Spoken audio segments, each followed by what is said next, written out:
Tamil Nadu டெம்பிள்.net channel பார்வையாளர்களுக்கு வணக்கம். நம்ம சேனலில் முதல் முறையை பார்க்குறீங்கன்னா மறக்காமல் சப்ஸ்கிரைப் பண்ணிக்கோங்க. ஆன்மீகம் சம்பந்தமான பல வீடியோக்களை உங்களுக்காக தொடர்ந்து பதிவு பண்ணிட்டு வரோம். சரி வாங்க இன்னைக்கு வீடியோக்குள்ளே போகலாம். 2026 திருவண்ணாமலை பர்வதமலை ஏறும் பக்தர்களுக்கு புதிய விதிமுறைகளை மாவட்ட நிர்வாகம் அறிவித்துள்ளது.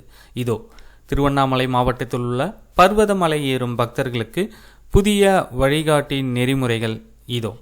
காலை 5 மணியிலிருந்து பிற்பகல் 1 மணி வரை மட்டுமே பக்தர்கள் மலையேற அனுமதிக்கப்படுவார்கள். 1 மணி நேரத்திற்கு அதிகபட்சமாக 100 பக்தர்கள் மட்டுமே அனுமதிக்கப்பட உள்ளனர். 18 வயதிலிருந்து 60 வயது உள்ளவர்களுக்கு மட்டுமே பர்வத மலையேற அனுமதி உண்டு.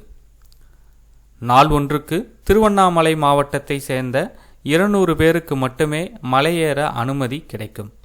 நாள் ஒன்றுக்கு இதர மாவட்டங்களை சேர்ந்த 800 பேர் ஆன்லைன் மூலம் விண்ணப்பித்து அனுமதி பெறுவது அவசியம்.